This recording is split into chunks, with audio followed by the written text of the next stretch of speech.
Hello po, mga ka-idol. Andito po tayo ngayon sa isang system na tinatawag po nating nitrogen helium mixture.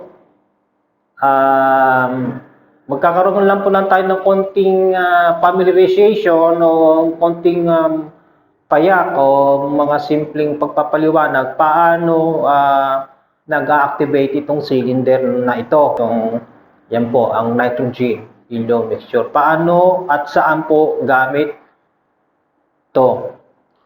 Hindi nga lang po tayo makakapasok sa loob kung anong meron sa loob niya, Joe, at merong regulation na hindi ako nakakuha ng permit o hindi tayo nabigyan ng parang para mag-testing. Anyway, familiarization lang, paano gumagana itong na helium nitrogen.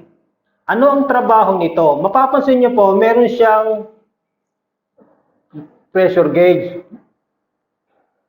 Yung pressure gauge na yan po ay nagminomonitor niya yung pressure o yung laman niya sa loob. Pag naroon po siya sa green, makikita niyo meron siyang green, red, and white. Yung green po ay ibig sabihin niyan, healthy siya, compressed, walang trouble, walang leakage. Pero pagka nag-red siya, maaring ito ay may problema, may overpressure siya kasi nagkakaroon lang ng overpressure. Sometimes, mainit yung room, nagkakaroon change climate, yung temperature, so nagkakaroon ng reaction sa loob ng cylinder at magkakaroon ng overpressure. So pag overpressure, posibleng sumabog din yung nozzle niya o mag-leak. So minsan tinatanggal namin yan, so nire-reduce yung konting mang uri ng overpressure. Pag white naman, nagpunta rito, recharge. It means na na-activate siya o na-release siya o nagkaroon ng fire detection sa loob ng room. Ngayon, mapapansin nyo, meron siyang tinatawag na actuator o electronic solenoid.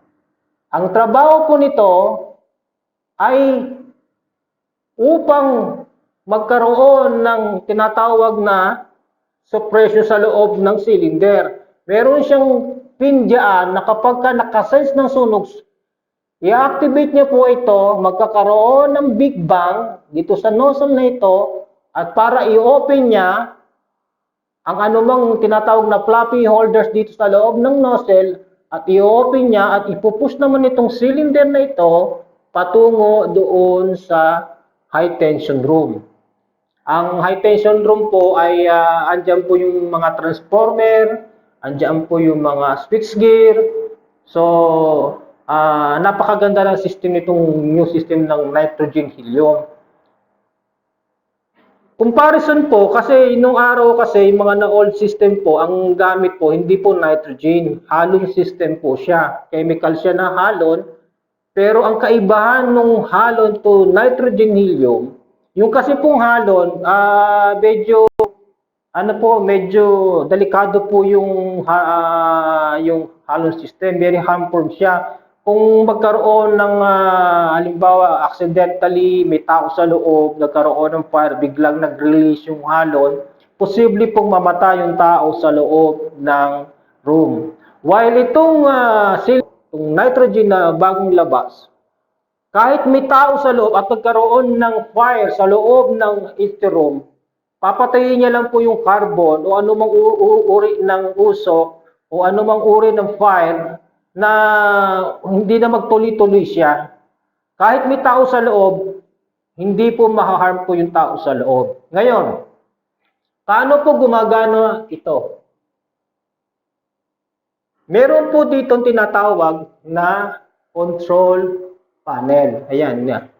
Mga konting familiarization lang po, pero wala po tayong na pa-testing, familiarize lang. Meron siyang tinatawag na system, signal, detection, andyan lahat po yun, may zone 1, zone 2. Yan po, ang mga sensor niya ay nasa loob ng room. Pag nakasense po, ito, nakasense siya ng anumang sunog o ng anumang fire sa loob ng room, mag-activate po siya at bibigyan niya ng signal itong tinatawag na solenoid. Iko-command niya ito dahil may sunog doon, i-activate niya ito para i-release itong cylinder na ito na may content ng nitrogen. Ngayon, mapapansin nyo po, meron siyang monitor. Ang tawag po dito ay monitor supervisory. Ang tawag po dyan. Ang trabaho naman po niyan, mga ka-idols, ang trabaho po niyan ay para lang i-supervise ang laman nitong cylinder.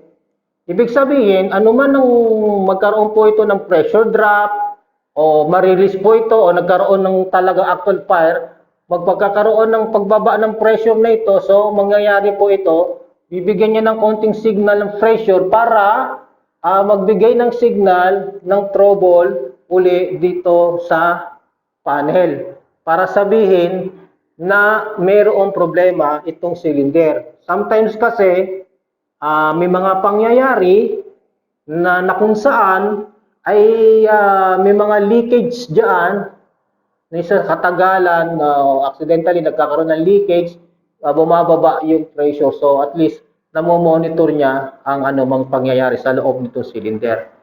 Yan po siya. Ang tawag po diyan suppression system nitrogen na kaya niyang mag-stop ng anumang fire o anumang start ng sunog sa loob ng room ng este room. Meron naman po ditong apat na panel. Very faulty na po siya. Siguro mga nasa more than 35 years na yata ito. Itong model na ito. Actually, nirecommend ko na po itong wag nang i-cancel ang system na ito kasi mapapansin nyo TR number 3, ibig sabihin sa transformer number 3 ay gamit ay deluge. Pag sinabi po kasing deluge, consistent po ito ng suppression ng tubig. While ito naman ay sa pamamagitan lamang ng gas na hindi po ito hindi po ito nag-ignite, hindi ito nakapagbibigay ko ng fire. Instead, pinapatay niya po ang mga anumang carbon o anumang bagay na pwedeng pagsimula ng sunog. Pero yung deluge, sabi nga, nagawa ko na po na report na i-cancel na po ito kasi water po ito hindi lang mabuksan, hindi ito po yung mapapansin ninyo. Ano po, labas po tayo. Ayan po yung ano niya. Ayan. Kita nyo, meron siyang apat na alarm gong kasi apat na panel nga yun nandoon. Ayan, mga ka-idol. Tapos nakakonect po siya doon sa loob ng box ngayon, kaso sarado wala tayong susi. Mapapansin nyo, ayun. Yung pipe na yan. Yan, patungo sa dyan sa deluge. Andun yung ICB sa loob ng box na yan, sarado lang po ayan, ayan, dyan. So, sa ibang site po, magte-testing tayo ng ganyan. Pero actually, in-advise ko na itong i-cancel Kasi instead na tubig to, kung may tubig man dapat haluan ng foam. Ng foam system siya para makatulong doon sa anumang nasusunog. So, yan lang po mga ka-idol. Sa yayain nyo, Pound 20. Mabibigyan ko kayo ng konting tulong sa mga nagsisimula sa larangan ng firefighting at fire alarm. I-share po natin. Ngayon lang ay nagsisimula tayo sa mga tinatawag na familiarization muna tayo. Familiar muna sa mga system. Then sa susunod ay magkaroon tayo ng testing. Sige po. Salamat po mga ulitin po. Thank you po. God bless po sa inyo mga ka-idol.